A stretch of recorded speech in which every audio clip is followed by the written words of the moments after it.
Learning a new skill, like cooking, is something that does not come immediately. It takes time to master, and there will be both successes and failures along the way.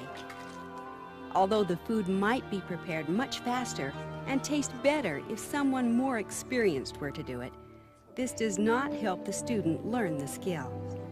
Only with instruction, time, and practice will success come.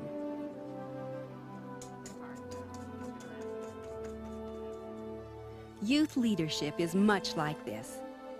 Youth are called to be leaders at a time in their lives when they may know little about leadership. Oh wait, we need a prayer. Robin, will you say it? Thanks. Their abilities take time to develop. As they fulfill their callings, they will have successes and some struggles. If adult leaders were to take over, they could often do a better job. Yet on these growing and maturing generations rests the future of the church. They cannot develop the courage, integrity, and conviction needed to stem the tides of evil by being spectators at this critical time in their lives. They need young women leaders who will work with them and provide opportunity for them to participate in the mission of the church and prepare for the great responsibility of leading their peers today and becoming the adult leaders of tomorrow. It is the responsibility of young women leaders to prayerfully consider and recommend names of potential youth leaders to the bishopric. Perhaps one of the greatest opportunities for spiritual growth can come to young women through these callings. Class president. You're the kind of young woman the Laurels need right now. You're a good example for the young women to follow. You're also wise enough, Amy, to be able to make the right choices, provide the leadership and direction for the young women of the Laurel class as they strive to achieve the goals of your program. Amy, would you consider this call? Yes. I've never really done anything like this before, but I'll try. That's great. As with adult leaders, class presidencies are called, set apart, and work under the direction of priesthood leaders. After they are set apart, the Young Women Presidency has the responsibility to see that these young leaders are trained so they can be effective in their callings. Leadership training can take place in a variety of settings. For example, all the class presidencies can meet together for training, or training can take place in a combined setting with the young men. This would be approved in the Bishopric Youth Committee and planned in the Young Men, Young Women Committee. But perhaps the most effective time is during a regular class presidency meeting. The skills that these young people need are the same skills that adult leaders use. It's our leadership training. Sister Allen will be teaching us today. Sister Allen? Thank you, Amy. I'm going to teach you something today that will help you make a real difference in the lives of every girl in our class. First of all, can you think of something that has happened in young women that helped you, made a real difference in your life? Liz. Well, the first time I was in a road show, I had a lot of trouble learning one of the dances, but one of the older girls took me aside and helped me, and I finally got it. That made a big difference.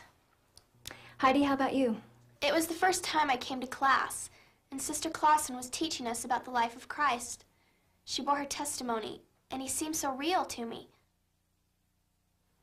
Diana? You made the difference.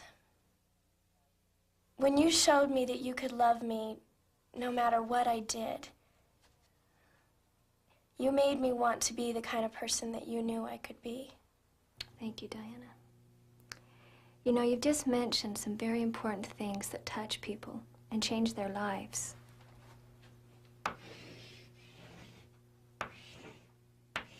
Heidi, if Sister Clausen hadn't been spiritually prepared, do you think you would have been as touched by her testimony? No, I don't think so. Spiritual preparation. Spiritual preparation is the foundation for all we do as leaders. We have to be prepared spiritually to be effective. Now, the reason we have activities is so that we can have experiences to help us grow in the gospel. Liz, when you were taught the dance at roadshow practice, that was part of an activity that helped change your life. Now, this is called Meaningful involvement.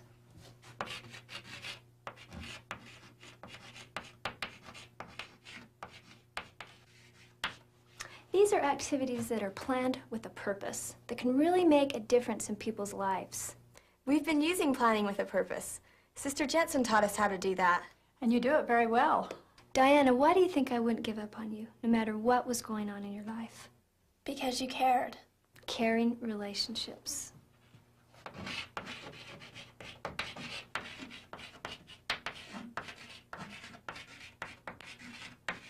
You know, that's what the gospel's all about, helping and caring for one another.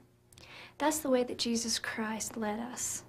Now, as a class presidency, how can we apply these principles so that we can build feelings of sisterhood and strength in our class? As youth leaders are taught these principles and have the opportunity to apply them, they will become more effective and be able to reach out to members of their class and other young women. We need some way to involve Tanya. I think she quit coming to class because she didn't feel comfortable here. I wish I knew her better. We need to do something to get to know her. So that's what we want to have happen. Get to know her better. That's our goal. Which value do you think applies to that goal? I'd say divine nature. She has a lot of good qualities and talents, too, that she could share with us if she'd come. Well, maybe we haven't given her a chance to show herself, or the class that she does have something to offer. If divine nature is our value, and to get to know her better is our goal, then what could we do to help her feel more special and to use her talents? We could ask her to eat lunch with us at school. We could talk to her, find out more about her. Would you mind listing some of these ideas? Then we can decide which ones will work best and which ones we want to use first. Let's get her involved in some of our activities. What about a combined activity? She likes boys. Youth leaders sit in council with priesthood leaders in the Bishopric Youth Committee and the Young Men, Young Women Committee meetings. The degree to which these committees properly function will largely determine the success of the youth program in the ward. These meetings provide an opportunity for youth to represent the interests, needs, and concerns of their quorums and their class members. I have a concern I'd like to raise. One of the girls in our class has stopped coming to church. I had hoped that through a combined activity we could get her more involved. We know that she can write well, and so I thought that we would have her write part of the program for our cultural arts night we've been planning. Amy, that's a great idea. There are others in our ward who need our help also. We need to find ways to reach out to them too. We can work out the details in the Young Men, Young Women Committee and report back to you. That's great. The next item on the agenda is the Cultural Arts Night. Robin has been called as our chairman for this activity. Why don't you go ahead and take a moment, Robin, and tell us a little bit about it. For Cultural Arts Night, we want all the classes to participate, either as individuals or a complete class. We want them to do musical numbers or readings, things like that. But we do need somebody to write the narration that joins everything together. Do we have anyone who can do that? We thought maybe Tanya could work with Susan and do that for us. Tanya? I don't think I know Tanya. Tanya Weiner? She's a girl in our class who needs to be more involved. She's a really good writer. All right, good. Robin, would you get with Amy and help get Tanya involved with this activity? Sure, we'll start next week. Through training, support, and opportunities to serve, young women can become effective leaders now and in the future.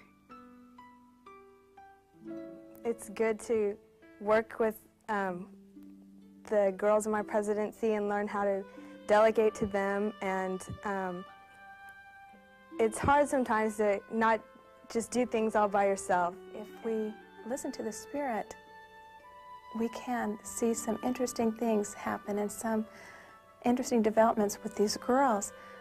She blossomed like I've never seen a girl blossom in a very short period of time. All she needed was to know that she was inspired to be in that position, that Heavenly Father loved her and felt her capable to have that calling. Recently, a Laurel class president and I went to the home of a less active Laurel. Before we left, we had a prayer together so that we would know what to say. But as we neared the house and she became more nervous, she looked at me and said, "How will I know what to say to her?" I said, "I don't know what we'll say now. but when we're together with her, we'll know.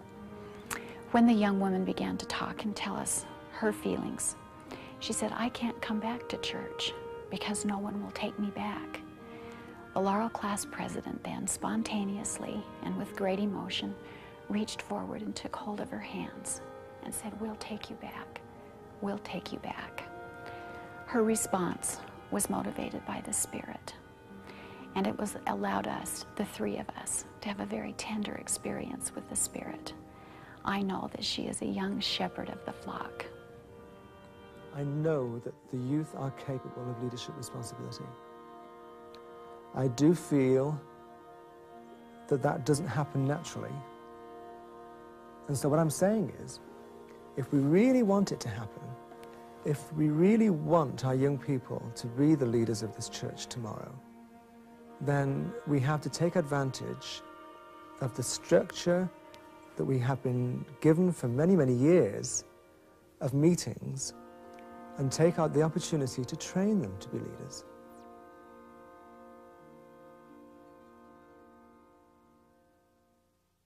Please stop the tape and discuss what you have learned about youth leadership.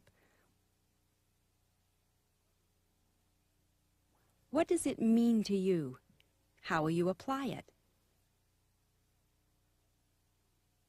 When you are ready to continue, start the tape.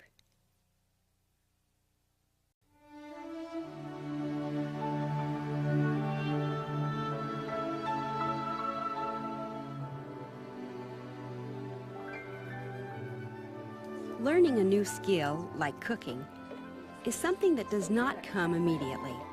It takes time to master, and there will be both.